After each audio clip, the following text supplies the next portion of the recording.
जय श्री कृष्ण, जय श्री राम। राजा दशरथ की राज्य व्यवस्था कितनी सुचारू रूप से चल रही थी, जिसका कोई भी पक्ष वाल्मीकि ने छोड़ा नहीं। और जब पूरे राज्य का उन्होंने वर्णन कर लिया तो वो ब्राह्मण वर्ग को कैसे छोड़ सकते थे।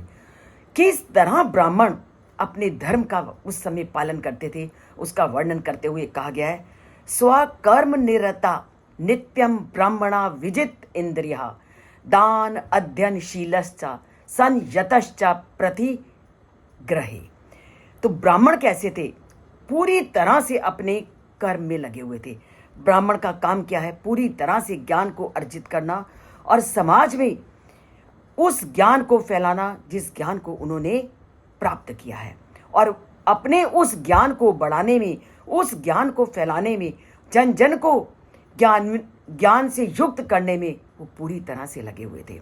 और सबसे बड़ी बात उस समय के ब्राह्मणों में जो थी, विजित इंद्रिया, उनका अपनी इंद्रियों पर पूरी तरह से नियंत्रण था। क्योंकि जब तक इंद्रियों पर नियंत्रण नहीं है, आप अपने कर्तव्य का पालन सुचारू रूप से नहीं कर सकते। वहाँ के ब्राह्मण अपने कर्तव्य का सुचारू रूप से पालन इसलिए कर रहे थे क्योंकि उनका अपने पर पूरा नियंत्रण था कि किस समय अध्ययन करना है, किस समय यज्ञ करना है, किस समय लोगों को जागृत करना है। अपने इन कर्तव्यों के प्रति वो पूरी तरह से जागृत थे। और सबसे बड़ी बात, वो लोगों से जो दान लेते थे, उस दान का प्रयोग भी वो लोगों को दान देने में करते थे।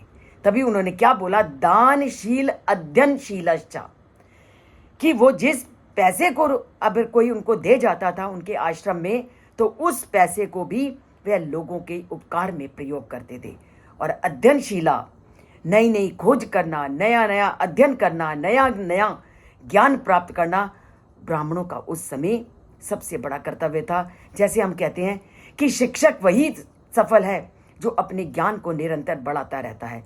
क्योंकि जब तक हम ज्ञान को बढ़ाएंगे नहीं, तो हम अपने पुरातन ज्ञान के द्वारा नई परिवर्तन नहीं ला सकते। और अपनी इस बात को वो पूरी तरह से जानते थे, इसलिए हर समय वो ज्ञान को बढ़ाने में लगे रहते थे। इसलिए उनको बोला अध्ययनशीलश्च संयतश्च, और पूरी तरह से संयमित थे, नियंत्रित थे, और अपने ऊपर पूरा वो नियंत्रण रखते थे कि कभी भी वो बुरे रास्ते को ना जा सके, बुरे रास्ते का सेवन ना कर सके।